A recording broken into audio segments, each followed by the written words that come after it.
So, good morning again, and we're coming to the end of the retreat.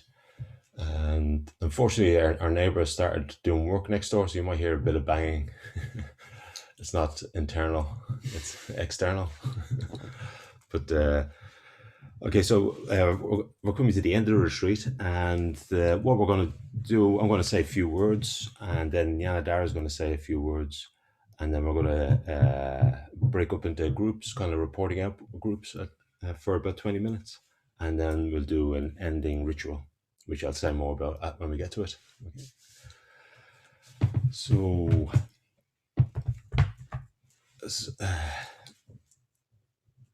in some ways, the ending of a retreat is just as important as the beginning of a retreat, kind of ritualistically.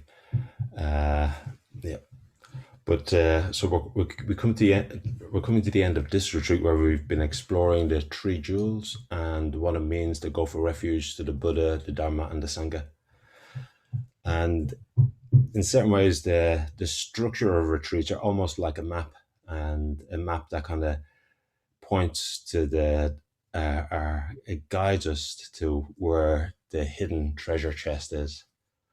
So the treasure chest that contains the three jewels. So retreats, the structure of retreats are like a map, and they point us in the direction of the three jewels. They show us where the three jewels are, in a way, waiting for us, glowing in the darkness, so to speak. And we've heard a rich array of experience. So we've heard from people who have been reading these maps and exploring this territory for years. So we heard from Jnanadhara describing what it would have been like to meet the historical Buddha and the experiences of the Buddha's disciples when they met the Buddha. That sense of awe and wow and marvelousness, the Buddha bringing light into darkness. We heard from Dolores and her passionate connection to the Buddha, how the Buddha glows in her life. We heard from Kevin and his experiences of a devastating beauty to open up the search for him. We heard from Atulya Mitra and how she relishes the taste of freedom that the Dharma has given her. We heard from Pranyamai and her magical connection with nature that helps bring the presence of the golden Buddha into her life. And we heard from Dayasagara and his pilgrimage to the Spanish monastery that eventually brought him to an ocean of kindness. We also heard from Jyotika, and in a way, Jyotika was helping us listen out for the echoes of the Buddha's voice in Western poetry. And in between times, we explored our own minds and hearts through meditation and puja. And maybe through the few days, we've kind of focused in a bit more intensely in the three jewels. We have more of a sense of what it means to go for refuge and what the three jewels are, what the Buddha, the Dharma, and the Sangha are. And in a way, the three jewels have as many facets as there are people who go for refuge. And in a certain sense, the whole of Buddhism is, in a way, different descriptions of how to go for refuge and different descriptions of what the three jewels are. And in a certain sense, the essential purpose of the Buddhist Center is to help people understand what the Buddha, the Dharma, and the Sangha is, and to support their going for refuge. And you could say we go for refuge with every beat of our heart, but usually it's not to the three jewels. In a way, we have to give ourselves space and time and conditions to fall in love with the three jewels, to fall in love with the Buddha, to fall in love with the Dharma, to fall in love with the Sangha. And in a way, that's what retreats are all about. Getting familiar with the Buddha, trying to understand what the Dharma is, and also gaining inspiration from those who have followed the path in the past, and also from the physical presence of other human beings who are trying to put the Dharma into practice. So with each beat of our heart, we go for refuge. And in a certain sense, we have to, in a way, train our hearts so that each beat of our heart is an expression of devotion to the Buddha. Each beat of our heart is an expression of our understanding of the Dharma. and each beat of our heart is an expression of love for the Sangha. It's almost like the red of our blood turns golden. In a way, our exploration of the Dharma should be as intimate and as deep as that. And I just looked up what refuge meant in the dictionary, kind of following on Bante's example. And it comes from the root to flee away from, to escape. And a refuge is meant to be a kind of safe space, a secure place, a place that you can rely on to give you protection.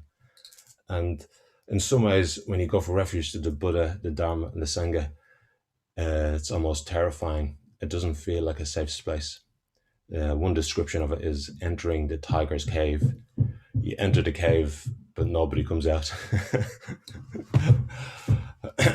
And anyway, when you go for refuge to the Buddha, the Dharma, the Sangha, you realize there's no roof on the refuge, there's no walls on the refuge, and there's no floor on the refuge. And in a certain sense, you just realize you're going for refuge to the blue sky, the empty space. But your understanding of going for refuge has to have a beginning. And in a way, our beginnings are metta and mindfulness. Just simple practices, cultivating a kind heart, cultivating an aware mind. So you come a bit closer to the true nature of things in your own life, in your own heart, and in your own interactions with the world.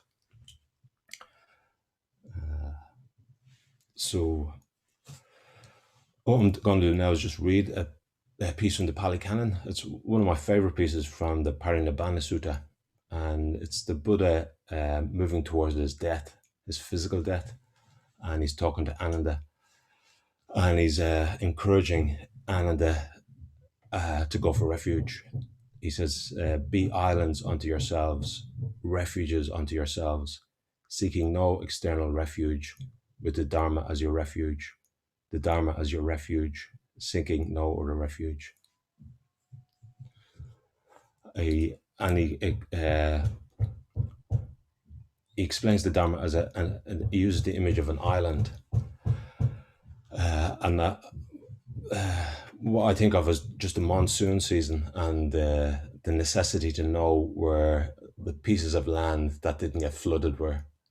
And in a way, the Buddha is describing taking refuge in the Dharma so you don't get swept away by the flood of samsara. So you understand what a true refuge is. So I'll just read that. So, now I'm frail, Ananda, old, aged, far gone in years.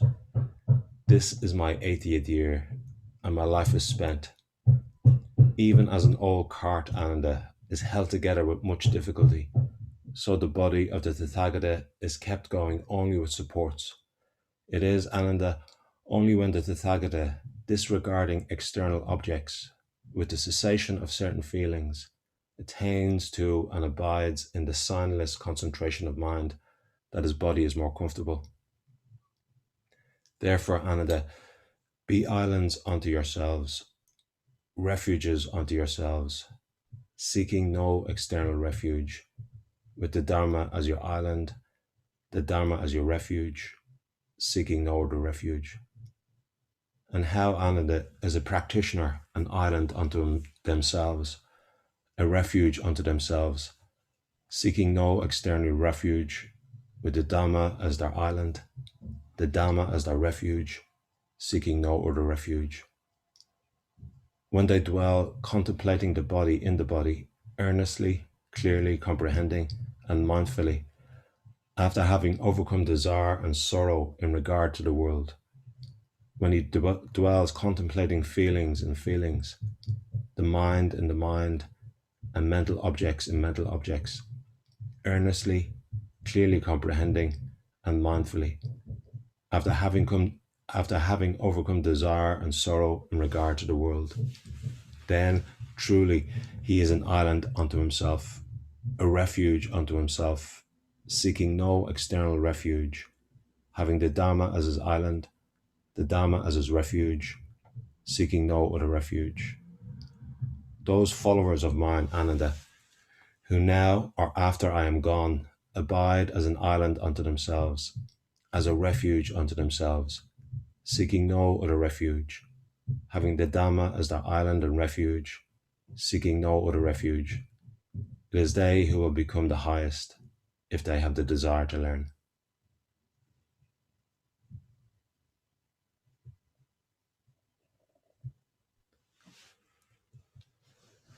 Now I'll hand over to Jnanadhara.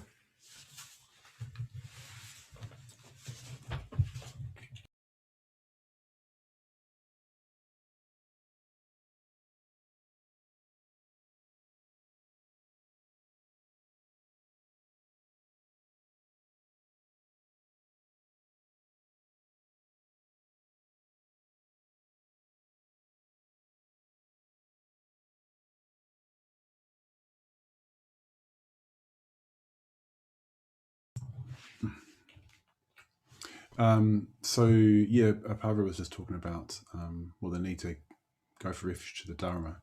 And with that in mind, it's important, I think, at the end of a retreat to kind of cast your mind forward and to recognize that the depth that we've plumbed, on the retreat has happened because of certain conditions. And we don't need to just think, well, okay, the retreat's finished, that's the end of that. We can actually think about how we can put some of those conditions in place in our ordinary, everyday living. And with that in mind, I just want to tell you about a few courses that are coming up. And the beauty of a course is that you can create those conditions in the circumstances of your everyday life. And particularly, I think what's great about a course is one of the things we lose that Dharmic perspective. It's so easy to lose it. It's quite difficult to establish and very easy to lose. So one of the beauties of a course is you can consistently just keep plugging into that Dharmic perspective. Just keep plugging into seeing things a bit more clearly, seeing things a bit more truly, and approaching your life in a way that's actually going to help. So with that in mind, we do these courses, like I said. And the first, I want to tell you about 3 courses. I won't go on and on about them, but I just want to tell you what they are. So the first one is precisely about what I've just been talking about, which is it's called Transforming Work. And it's basically about our working lives and bringing the Dharma into our working lives. It's often an area which it provides the most challenge in our life, where we encounter people that we really don't like, for example, where we encounter situations that are deeply challenging and stressful. So very often it feels like it's impossible to bring the Dharma into work, but this course is all about doing precisely that. So it's a 4-week course, and it starts on Tuesday the 13th of April, so that's tomorrow week. And then we've got another course, that's led by myself. We've got another course starting on Monday fortnight, so that's the 19th of April, and it's called Sailing the Worldly Winds. So again, it's about recognizing that we're buffeted by inconveniences like next door neighbors knocking chimneys down while you're trying to give a Dharma talk, for example. So that we're buffeted by these things, and what Dharma practice, a big part of what it's about is not being thrown by that, keeping one's eye on the prize, so to speak, keeping one's eye on what's most important, keeping the eye on the Dharma, which is the island that we just heard about. So that's a 5-week course led by Vajrashri. It's based on Vajragupta's book of the same name. So that's starting on this day in 2 weeks' time.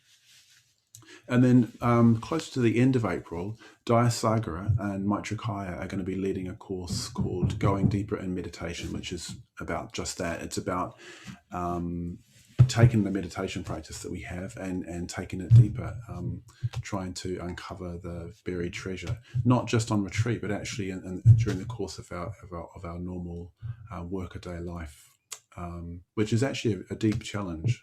Speaking of the word deep. So that's a 5-week course that starts on the 24th of April, and we'll give you details of these in an email that we'll send you with some materials from the retreat. So yeah, at present, so those are three courses. And while I'm at it, I might just as well mention just an interview I'm going to be doing with Vajra Devi on Friday, which is a book launch for her new book. So the retreat is actually all of our events at the moment are being run completely freely. So this is the way the Buddha taught the Dhamma. The Buddha just communicated with people, and he didn't expect anything in return. It was just a pure gift. And we basically, at the moment, are trying to function that way. In fact, we are functioning that way completely. We're just giving the Dharma. If people want to give us something to help us to do that, then we're inviting people to do that. Really, please give us whatever you're happy to give. We give a suggested donation, partly just because it's really hard to know how much to give sometimes with these things. So we're giving the suggested donation just to help you if you're totally not sure about how much to give. But you're really free to give as much or as little as you like, just whatever you feel happy to give. And if you gave us loads of money, we'll do some really, really good things with it. If you give us a smaller amount of money, we'll do some really good things with it. And another little thing I just wanted to mention about the dana. So sorry, I hope I mentioned it. It's €150 is what we're asking for the retreat. And if you really like what the DBC is doing and you want to help us continue, not just sort of now but into the future, one really good way of doing that is by taking out a standing order. So giving us a monthly donation. And that just means that we can plan into the future. It gives us security and a sort of a confidence to be more bold and spreading the Dharma in Ireland. So that's a really, really good way. So you can take out a standing order. And the last thing I want to mention is just that if you do like the Triratna Buddhist community, if you want to deepen your practice, if you want to go more deeply into the Dharma and the Sangha and find out who the Buddha is, you can do what's called becoming a mitra. And that means basically that you're saying that you're a Buddhist, that the Buddha is your guide in life, that you're practicing the Dharma, and that you want to do that in this particular Buddhist community, in the Triratna Buddhist community. So if you want to know more about that, just you can talk to an order member, particularly Atulya Mitra and Vajrashura can let you know about that if you want to hear more. So I think that's all I need to say. So 3 courses coming up, and the Dana, and also just a mention about becoming a Mitra if you want to. And then I'll hand back to Pavara now. Hang on, we're going to do groups, aren't we? Yeah. So we've got. What do you want to do this bit? Yeah. So we're going to move in 20 minutes, and after the groups are finished, well, the groups are a chance just to say, report out in a way to say what your experience of the retreat was like, what came up for you, etc., what you were inspired by, etc. And after that, we'll have about a 10-minute break. So the groups will be about 20 minutes, and we have a 10-minute break. And during the 10-minute break, if you want, you can write some responses to the retreat in the chat so everybody can see them. So there'll be a 10-minute break, and during that break, if you want, you can just write something in the chat about your experience of the retreat. And Kevin, I think, is going to take all those responses and they'll be copied into an email that'll be sent out after the retreat, just so you can reconnect with everybody and your own experience. So whenever Kevin's ready, we'll head into the groups.